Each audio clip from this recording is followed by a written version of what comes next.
Are you in need of a change order log template? Well, if that's the case, then you've come to the right place, because in this video, I'm going to be walking you through step by step exactly how to create one, along with sharing some tips and suggestions on the columns you're going to want to include, and also how to populate those with data as you start leveraging this template.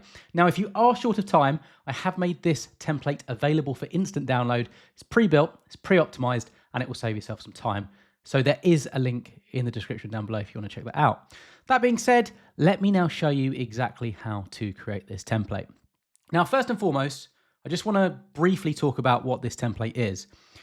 Essentially, you create a change order log to document project changes and monitor their impacts on budget and schedule.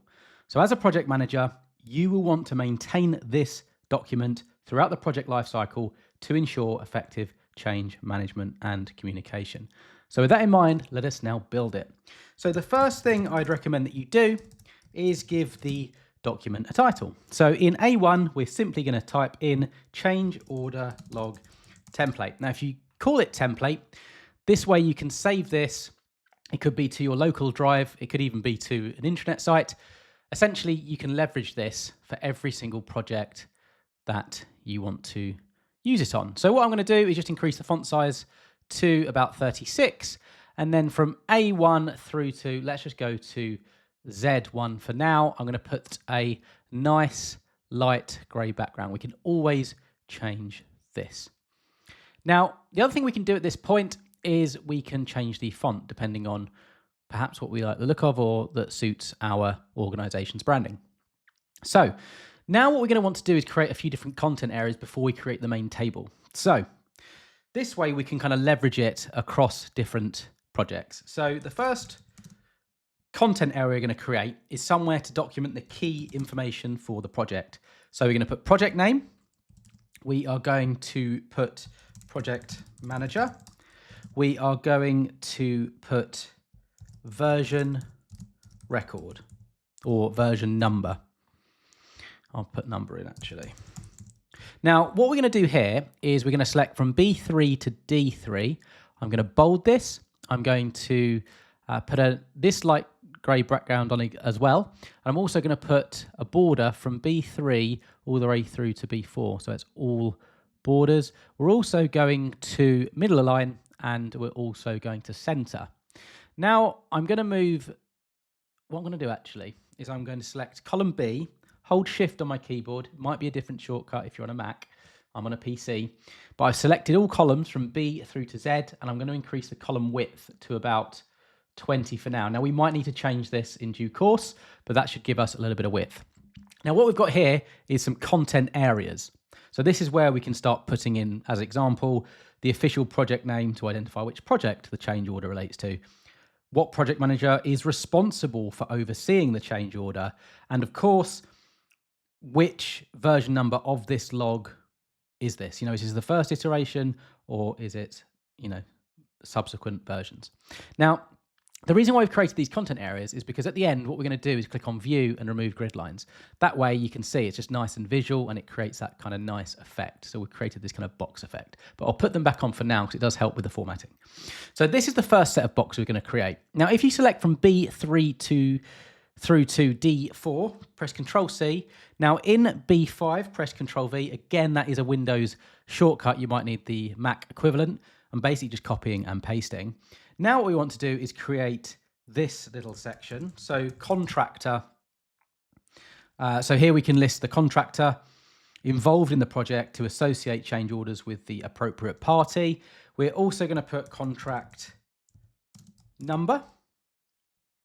So here you can input the unique contract number to link change orders directly to the specific contract agreement. And the other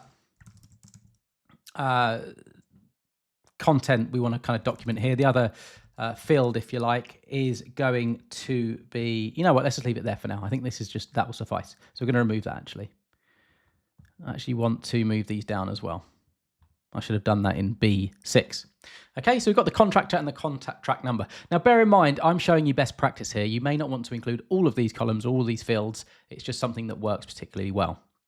Now in B9, I'm going to select this first table again, Control C, in B9, Control V. This time we basically want to document the date that essentially it was created and the date it was last updated. Again, I should have only included 2 columns here. We don't need that, so I've literally just removed that. So now we have this kind of content area at the top that we can document for each and every change order log that we set up. Now we want to create the main table. So what I'm going to do here is I'm just going to press Control C here, and I'm going to we're going to start the table from row 12. I'm actually going to drag this down a bit. Actually, let me put insert. I'm going to insert a couple here. Okay, so we're going to have date created. Sorry, I'm going to remove that out. I just wanted the formatting. So what I'm going to do is walk you through all the columns to include, and then we'll run through some formatting changes at the end. Okay, so the first column in the table is going to be the change order number. Now, this essentially gives us the ability to assign a unique identifier to each change order for easy tracking and reference throughout the project. Then we're going to have a description because we want to include the ability to provide a detailed explanation of the change, outline what is being altered and why it's necessary. Now, the next column I recommend is going to be priority. Here, we want to classify the change order based on urgency. So it could be critical, non-critical as an example. We also want a column for status. Okay, now this will enable us to indicate the current state of the change order.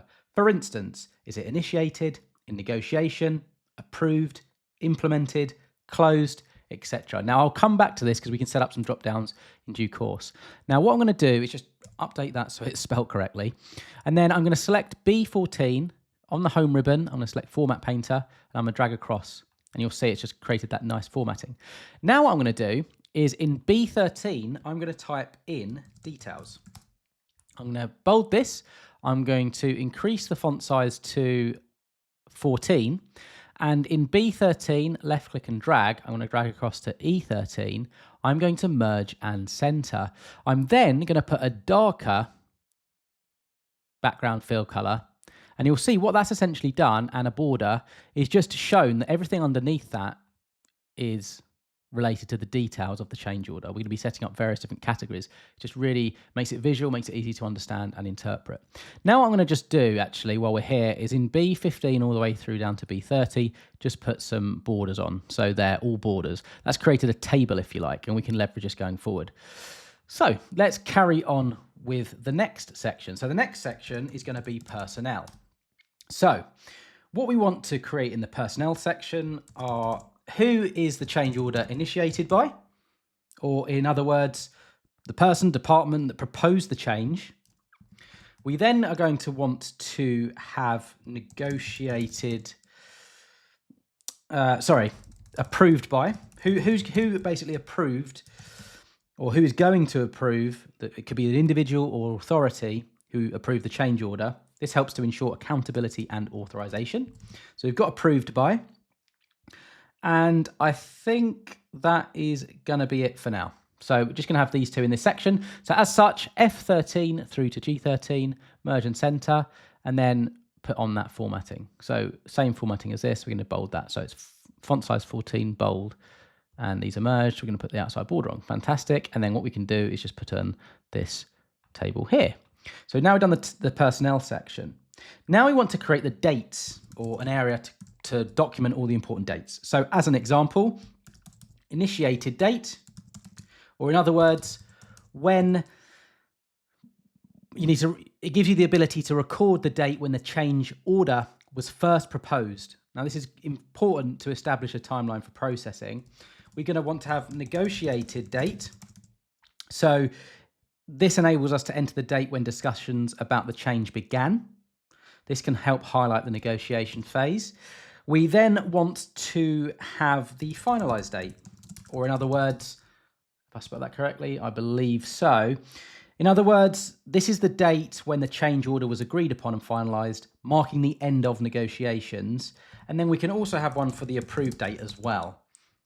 As the name suggests, Here we can specify the exact date when the change order received formal approval from the authorized person.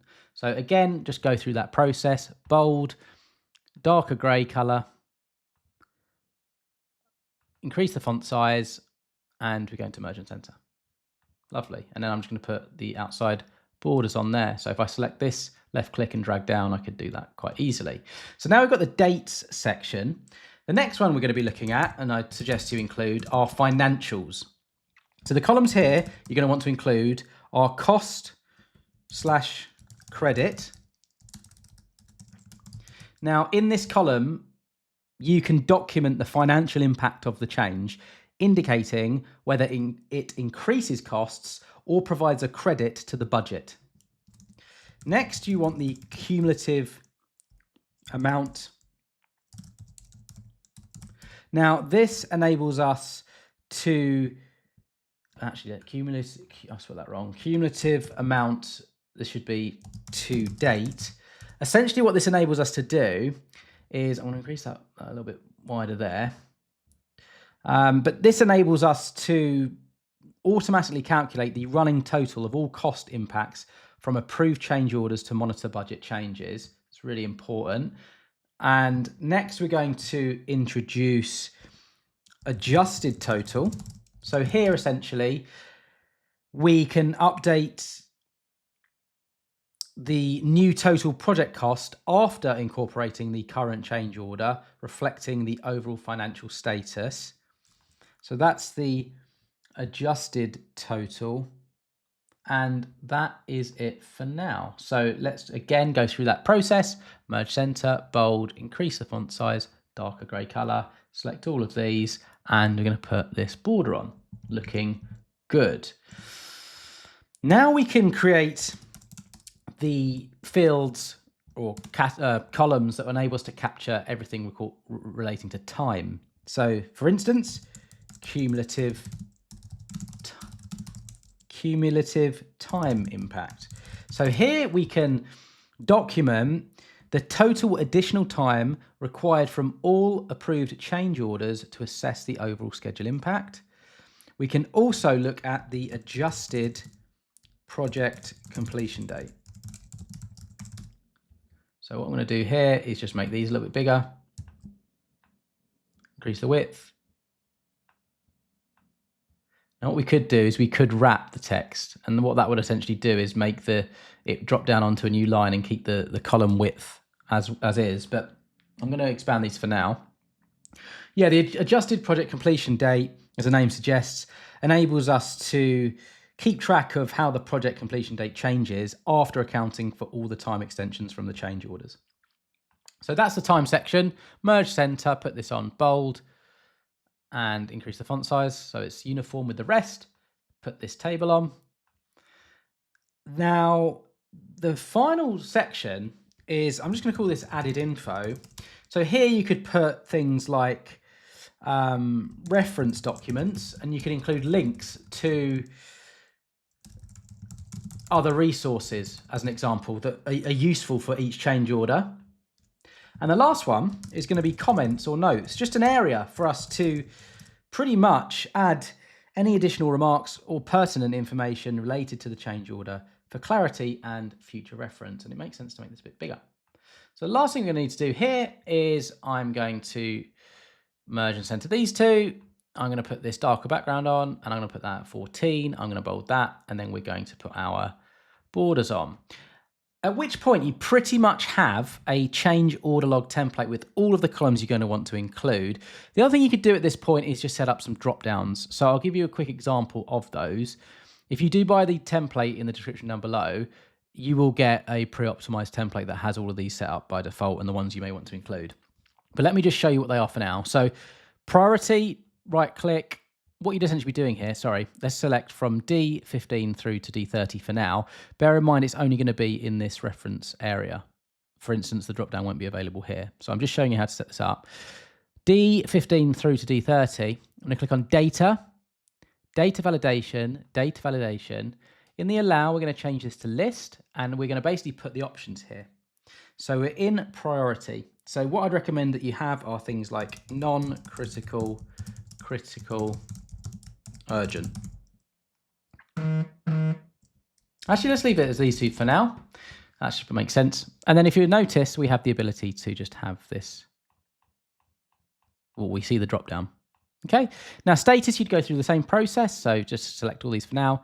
Data, data validation, list. And then what we could have here are the examples I could give you are something like initiated, in negotiation. The other ones we could have are approved, implemented, closed as an example. Press OK, and you'll notice now we have all these drop downs. So that's how that can work. It just saves a lot of time if you're filling out this template. The last thing we need to do is hit view and remove the grid lines. And you'll notice we now have a template that we can leverage for all of our projects, and we're keeping that information documented each time, saving it as a new copy, or even you could set it up as a new tab. So you could have each and every change order as a new tab in the sheet. All you need to do is right click, move or copy, create a copy, and then look, you've got two versions of it. So this could be for Project Alpha, Project Beta, and so on and so forth. So I hope this video has been useful. Any questions, comments, feedback, drop them down below. As I say, there is a template in the description down below if you did want to pick it up. Other than that, over to you. Best of luck, and I hope you have an excellent day.